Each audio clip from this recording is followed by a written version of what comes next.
Argumen ketiga bumi bola, GPS dan Google Maps. GPS adalah Global Positioning System untuk mengetahui di mana posisi orang atau tempat tertentu di lokasi manapun di dunia.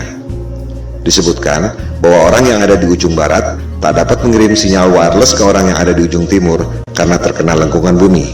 GPS pada mobile phone kita, juga pada aplikasi Uber, Gojek, dan lain-lain, menggunakan berbagai aplikasi yang sudah ada. Yang paling umum adalah Google Maps. Jika ada orang mengatakan bahwa GPS Anda sebenarnya tidak menggunakan satelit, apakah Anda percaya? Kita tak perlu ngarang atau debat kusir. Mari kita dengar sendiri apa yang dikatakan oleh Google tentang Google Maps. Google Maps for mobile has solved this problem with a new beta feature called My Location. Instead of you telling Google your location, Google displays your location on the map with a click of a button, and it doesn't require GPS. Dengar sendiri kan? Ternyata My Location pada Google tidak menggunakan GPS, tidak menggunakan satelit. Ini adalah penjelasan resmi dari Google. Anda bisa search di YouTube, ketik Google Maps for Mobile with My Location. Lantas, bagaimana Google Maps, Gojek, Uber, dan lain-lain bisa bekerja pada HP kita dengan begitu canggihnya? Mari kita dengarkan lanjutan penjelasan Google bagaimana mereka melakukannya. So, how does it work? Each time you use your phone to make a call, send a text message, or view a website, the information goes through towers, which provide your phone with reception. A tower picks up your call and connects you to your Aunt Molly. The same thing happens when you fire up Google Maps for mobile. The tower gives you the reception you need to access map information. These towers also help Google display your location.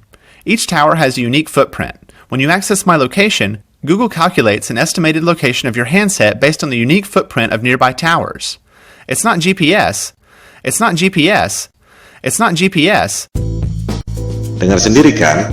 Ternyata Google tidak menggunakan GPS. Sinyal-sinyal yang canggih itu diperoleh dari menara Telkom biasa. Persepsi Anda yang mengatakan bahwa HP Anda menggunakan GPS dan satelit lewat Google Maps. Google sendiri mengatakan tidak. Bagaimana dengan Google Maps yang secara sempurna dapat membuat peta dari udara, termasuk atap rumah kita bisa kelihatan? Bukankah itu menggunakan satelit? Ternyata Google Maps dibuat dengan menggunakan drone, bukan satelit. Silakan Anda riset dan temukan sendiri. Semua bukti-bukti ada di depan mata. Anda hanya tak memperhatikannya saja selama ini. Itu yang membuat kesadaran Flat Earth booming secara eksponensial sejak 2015. Pada bumi yang datar, satelit memang tidak diperlukan. Anda hanya perlu menara-menara Telkom. Hal ini akan kita bahas pada bab berikut, bagaimana USGS mengatur jarak penerbangan pesawat.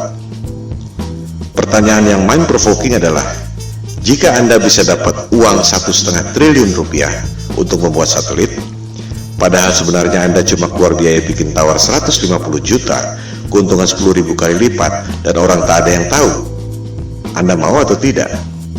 Keuntungan 10.000 kali lipat. Anda dagang dengan modal 1 juta, dapat hasil 10 miliar. Mau atau tidak? Saya tidak mengatakan Indosat atau PT Telkom menipu dengan satelit, sebab mereka tak bisa bikin satelit. Yang bisa bikin satelit adalah dia-dia juga, Hughes, Boeing, Ball, Lockheed Martin, dan lain-lain. Jika ditelusuri lagi, perusahaan-perusahaan aerospace membuat satelit itu dimiliki oleh dia-dia juga. Kelompok 1% penduduk yang lebih kaya dari 99% penduduk dunia lainnya. Kelompok 1% ini sudah lebih dari 100 tahun memonopoli bisnis lewat kartel untuk mengontrol harga agar menjadi mahal. Berlian misalnya, harganya menjadi mahal akibat dimonopoli oleh kartel. Mereka membuat ilusi supply dan demand supaya harganya tinggi. Di sektor supply, sebenarnya sumber daya berlian tidak selangka itu. Silakan Anda cek bagaimana kartel De Beers bisa menguasai pertambangan berlian dan membuatnya seolah-olah itu barang langka. Di sektor demand, kartel membuat ilusi seolah-olah berlian adalah kebutuhan manusia. Seolah-olah perkawinan Anda tidak afdol jika cincin kawin Anda tak ada berliannya. Itu sebenarnya adalah propaganda marketing yang dimulai tahun 1940-an. Begitu pula dengan ilusi minyak adalah sumber daya fosil. Minyak adalah senyawa hidrogen, oksigen, dan karbon, disebut hidrokarbon, yang berasal dari perut bumi. Tak ada bukti bahwa minyak berasal dari fosil tumbuhan dan dinosaurus. Itu adalah ilusi yang diciptakan oleh Rockefeller agar harga minyak menjadi tinggi. Rockefeller mengundang saintis ke konferensi Jenewa tahun 1892 untuk memulai propaganda bahwa minyak berasal dari fosil dinosaurus dan tumbuhan. Padahal, fosil adalah benda padat dan hidrokarbon minyak adalah benda cair. Fosil yang berasal dari makhluk hidup tak pernah jauh dari permukaan bumi. Sementara, manusia mengebor minyak sampai kedalaman 10 km dan tak pernah ada bukti bahwa fosil ditemukan di kedalaman itu. Tak semua orang menyadari bahwa media-media massa besar di dunia dimiliki oleh 6 perusahaan saja. Si kelompok 1% itu mampu memonopoli informasi yang diterima oleh 99% penduduk dunia lainnya. Hal ini yang disebut sebagai propaganda, mind control. Jika kelompok super kaya yang 1% itu, atau disebut elit global, mampu mencuci otak Anda lewat pendidikan, media massa, dan film-film, ilusi marketing yang membuat harga berlian dan harga minyak menjadi tinggi, apakah mereka tak mampu membuat ilusi tentang satelit? Kembali pada soal GPS.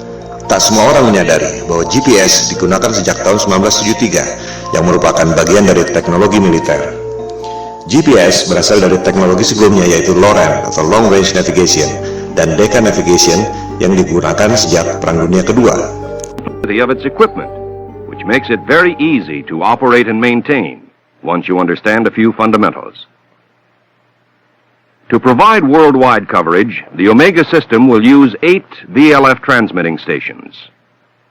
One in Norway, another in Trinidad, one in Hawaii, and another in north-central United States. Of the remaining, one is in the Indian Ocean, another in the southern part of South America, one in the Tasman Sea area, and finally, one in the Western Pacific. Apa yang membuat Anda berpikir bahwa dunia militer yang didesain buat perang membela negara tiba-tiba jadi malaikat yang menolong umat manusia di negara-negara lain dengan memberikan teknologi gratis? Disinilah jelinya the global elites yang sudah lebih dari 100 tahun memperoleh profit dengan cara menipu orang, scam, money laundering, transaksi fiktif, you name it. Demikian halnya dengan NASA. Apa yang membuat Anda berpikir bahwa NASA adalah badan eksplorasi yang bekerja untuk kepentingan dunia? Siapakah NASA? Coba kita lihat keterangan di webnya sendiri. Jelas ditulis di situ bahwa tujuan pembentukan NASA tahun 1958 adalah berkaitan dengan Perang Dingin, di mana Rusia berhasil meluncurkan Sputnik tahun 1957. Majalah Times menjelaskannya lebih gamblang. Judulnya, Alasan yang Menyedihkan Tapi Familiar tentang Pembentukan NASA. Disebutkan, tujuannya sangat membumi, yaitu office politics, bukan untuk kepentingan umat manusia di dunia. Budget NASA 2016 adalah 19,3 miliar dolar atau sekitar 256 triliun per tahun. Hasilnya, kebanyakan adalah propaganda CGI. Motivasinya, ada 256 triliun motivasi di situ. Bisnis adalah bisnis, di mana ada peluang, pasti banyak kepentingan. Bukan hanya pegawai-pegawainya, tapi juga kontraktor-kontraktor besarnya. Roket memang diluncurkan, tapi jika diperhatikan, arahnya tak pernah lurus ke atas, selalu melengkung dan akhirnya horizontal. Karena memang tak pernah lewat dari low Earth orbit, sekitar 500 km dari permukaan bumi. Seperti yang dikatakan Times tadi, tujuan pendirian NASA sangat membumi, yaitu office politics. Pertanyaannya, untuk politik dan kepentingan siapa? Seperti yang telah disebutkan di awal, persoalan flat earth ini bukan debat kusir, bukan omong kosong, bukan adu ego, bukan adu pintar, melainkan ada hal lain yang lebih fundamental yang sangat berhubungan dengan kehidupan kita. Pada pembahasan selanjutnya, di video-video berikutnya, kita akan membahas hal ini. Ilusi bumi berbentuk globe memang sengaja dibuat oleh para globalis atau biasa disebut elit global. Mereka lah yang membuat berbagai krisis, perang, termasuk menjauhkan manusia dengan ketuhanan lewat dogma-dogma sains modern dan ilusi bumi globe.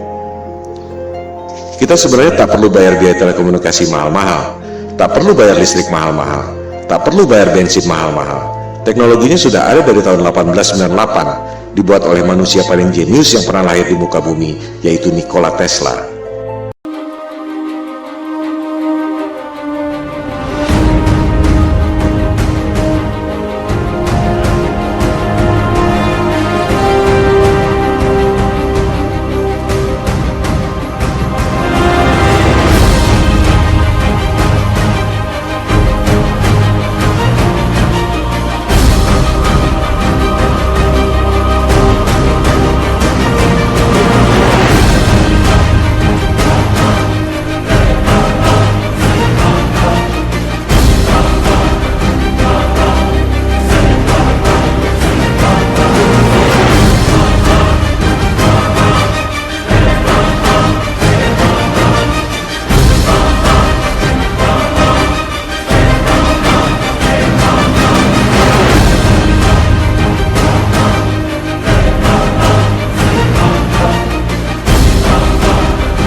Seperti yang telah dikemukakan tadi, kita sebenarnya tak perlu bayar listrik mahal-mahal, tak perlu bayar biaya telekomunikasi mahal-mahal, tak perlu bayar bensin mahal-mahal. Teknologinya sudah ada sejak tahun 1898 yang dibuat oleh Nikola Tesla. Itu sebabnya ia dikucilkan oleh JP Morgan, salah satu pentolan elit global. Hal-hal seperti itulah yang dilakukan agar kelompok yang 1% itu bisa mengontrol 99% penduduk dunia lainnya. Berbagai manipulasi dan propaganda mind control dilakukan, seperti membuat ilusi supply dan demand, ilusi satelit, ilusi GPS, ilusi bumi berbentuk globe, ilusi bahwa mereka adalah kelompok adidaya yang sudah mampu melakukan eksplorasi ruang angkasa. Bangkitnya kesadaran flat earth merupakan ancaman bagi mereka. Oleh sebab itulah pemaparan ini diberi judul Konspirasi Bumi Datar. We don't have time for a meeting of the Flat Earth Society.